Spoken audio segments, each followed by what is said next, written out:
Hola a todos, bienvenidos a Glow. Soy Noelia Cañas y para que luzcas, brilles, resplandezcas y saques todo ese potencial y esa esencia que tienes dentro de tu corazón, hoy te traigo una lectura que a mí me ha encantado descubrirla. Más la descubrí en la biblioteca pública de mi ciudad. No iba buscando este libro, iba buscando otro, pero me llamó la atención y dije, tenías que ser tú. Porque el título del libro es El gen de Dios. Es de un autor que es un doctor Dan Hammer. Dan Hammer es uno de los más prestigiosos genetistas que hay en el mundo y ha investigado muchísimo sobre cómo la fe está determinada por nuestra biología. Y en la portada del libro lo dice, es un libro que te interesará por igual, tanto si eres lector del Génesis como a los que les interesa el genoma. Y a mí me parece muy interesante porque siempre yo también he creído que había una gran barrera entre ciencia y espiritualidad o entre la parte más racional y la parte más intuitiva. Pero en el fondo creo que cada vez esas líneas se están acercando más y va a llegar un momento en el que la medicina, y ya lo está haciendo, respalde también, por ejemplo, el campo energético, ¿no? Existe esa medicina de frecuencias y cada vez hay más y más estudios que unen ciencia y unen ese algo más, ¿no? que todos nos une. Bueno, pero vamos con el libro. Históricamente, siempre que la controversia religiosa se ha enfrentado con la ciencia, ha sido la teología la que se ha llevado la peor parte. En el siglo XVII, la Iglesia enseñaba que el Sol giraba alrededor de la Tierra, pero la astronomía demostró que sucedía al contrario.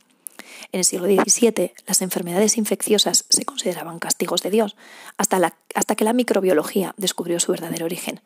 En el siglo XIX, nadie discutía el dogma de la generación espontánea. Pasteur demostró que la vida solo puede provenir de la vida. En nuestros días, el enfrentamiento más sonado en Estados Unidos es el que sostienen las teorías que apoyan la evolución y el creacionismo, respectivamente. De la lectura literal de la Biblia, se deduciría que el universo, la Tierra y toda su flora y fauna se habrían formado en 6 días hace unos cuantos miles de años, y que el hombre fue creado a semejanza de Dios. Las pruebas científicas, por el contrario, nos dicen que el universo se formó hace miles de millones de años, que la vida surgió gradualmente y que los seres humanos evolucionamos a partir de otras especies. ¿Cómo conseguiremos reconciliar ciencia y religión? Ha habido muchos análisis sobre sus diferencias, parecidos y coincidencias, con aportaciones de Ian Barbour, John Polkinghorne, Emily Durkheim, Bertrand Russell y Richard Feynman, entre otros. Concluyo con 3 ideas que reflejan mi postura como biólogo y como genetistas. Dispuestos hacia Dios. La primera idea es que conviene darse cuenta de que no hay nada intrínsecamente teísta ni ateo en proponer un mecanismo genético o bioquímico de la espiritualidad. Si Dios existe, necesitaría hacérnoslo saber de alguna manera. De hecho, muchos creyentes opinan que los experimentos con escáneres cerebrales de Persinger, Ramachandran y Nürnberg apoyan la existencia de una deidad.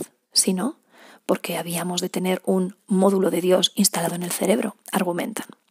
Si por el contrario no hubiese un Dios, todas las experiencias místicas y religiosas no serían más que la excitación aleatoria de neuronas mal programadas.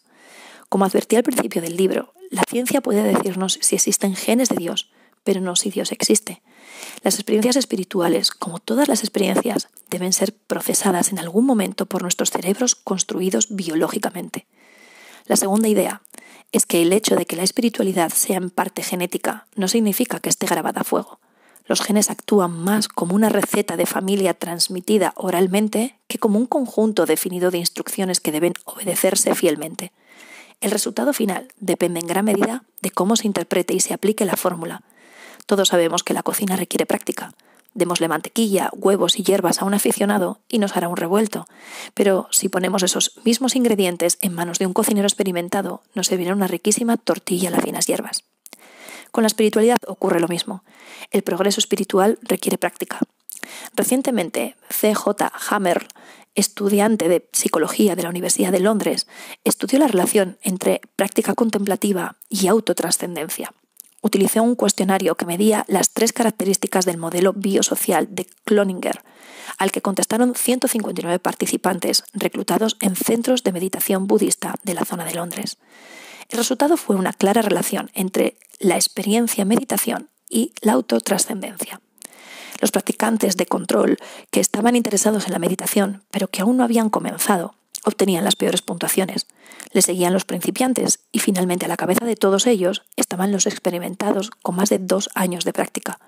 La correlación entre cuánto meditaban y su sentido de trascendencia era altamente significativa y mayor que la encontrada para cualquier otro parámetro de los medidos. Del experimento se deduce que es posible reforzar la espiritualidad ejercitándola, idea en la que han insistido las grandes figuras religiosas, desde Buda hasta Gandhi, desde Mahoma hasta Martin Luther King, desde Jesús hasta el obispo Ruiz. No tenemos ningún poder de decisión sobre qué combinación de genes heredamos. Es pura casualidad el que tengamos una base C en la posición crítica del VMAT2 o una A en los genes de Tenkai o en los de Aníbal Lecter. Lo que hagamos con los genes espirituales depende en gran medida de nosotros mismos. En busca de la consiliencia. Se trata de una unión del conocimiento y la información de distintas disciplinas para crear un marco único de entendimiento. Mi última observación se refiere a una distinción que suele pasarse por alto en el debate entre creyentes y científicos, la que existe entre espiritualidad y religión. Declararse espiritual sin ser religioso no cabe duda de que se ha convertido en una especie de cliché. Mi ejemplo preferido es la respuesta de Mónica Lewinsky al entrevistador que le preguntó si pensaba que su relación con Bill Clinton era pecaminosa. No soy religiosa, no, soy más bien espiritual, respondió. Pero es cierto que hay diferencias fundamentales. La espiritualidad está basada en la conciencia, la religión en el conocimiento. La espiritualidad es universal, mientras que cada cultura tiene su propia forma de religión. Sostengo además que la diferencia importante es que la espiritualidad es genética, mientras que la religión tiene que ver con la cultura, las tradiciones, las creencias y las ideas. Dicho de otro modo, es mimética. Esta es una de las razones por las que la espiritualidad y la religión influyen de manera tan diferente en los individuos y en la sociedad. La idea de que la espiritualidad se hereda no es nueva. Un chamán Tungus, citado en The Mask of God de Joseph Campbell, asegura: una persona no puede convertirse en chamán a menos que haya habido chamanes en su familia. Como hemos visto en los estudios con gemelos, la autotrascendencia, que es una característica cuantificable de la espiritualidad, se hereda en parte. Al menos uno de los genes de Dios, el VMAT2, parece que codifica una proteína que controla el nivel de monoaminas, una sustancia del cerebro que desempeña un papel esencial en los estados de ánimo y la consciencia. Y tiene sentido que así sea. La espiritualidad está muy relacionada con nuestra manera de percibir el mundo y nuestro papel dentro de él, procesos ambos en los que interviene la consciencia.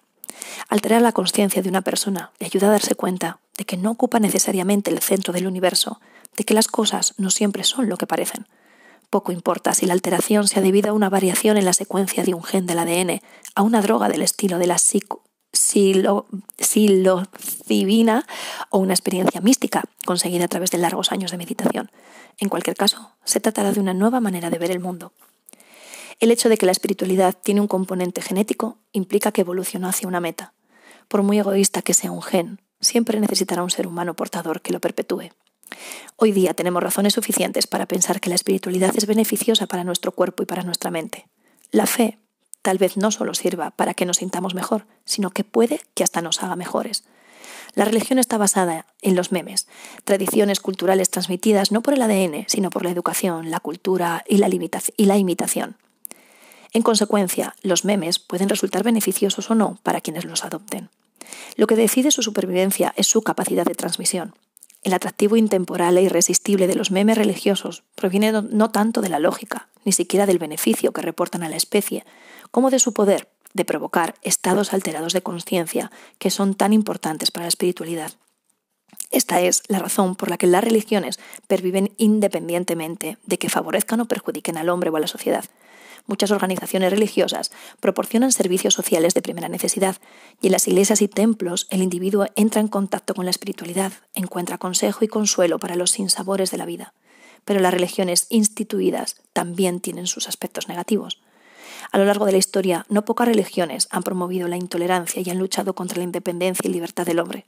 La religión que enseñó que la Tierra era plana y ocupaba el centro del universo y luchó contra los avances científicos. Las rectificaciones han tardado en llegar. La Iglesia no ha acumulado la excomunión de Galileo hasta hace pocos años. No ha anulado la excomunión de Galileo hasta hace pocos años. Y muchas otras iglesias y religiones siguen rechazando la teoría de la evolución. A lo largo de la historia, la religión, en ocasiones, ha fomentado guerras, cruzadas y yihads.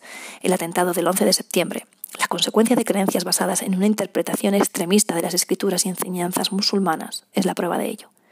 ¿Estamos condenados a repetir eternamente los lamentables errores del pasado? Opino que si comprendemos la diferencia entre espiritualidad y religión, dispondremos de una herramienta más con la que mirar al futuro con esperanza. Y aunque la espiritualidad esté, hasta cierto punto, grabada y programada en nuestro ADN, siempre podemos cambiar, interpretar y reflexionar sobre los memes recogidos en las escrituras de nuestra historia religiosa. Los genes podrán disponernos a creer, pero no nos dicen en qué tenemos que creer. La fe forma parte de nuestra herencia cultural y en cualquier religión algunas creencias evolucionan con el tiempo. Algunos de los memes religiosos menos deseables, tales como la condena de los paganos, no creyentes y extranjeros, pueden resultar difíciles de borrar y transformar. Pero se pueden cambiar, y en el caso de los memes religiosos que se demuestre que se oponen a la paz, al entendimiento y a la solidaridad, deben cambiarse. Si comprendemos la diferencia entre espiritualidad y religión, podrá haber un armisticio en el debate y enfrentamiento entre la ciencia y la fe. Pero una vez más, conviene distinguir entre creencias y el acto de creer,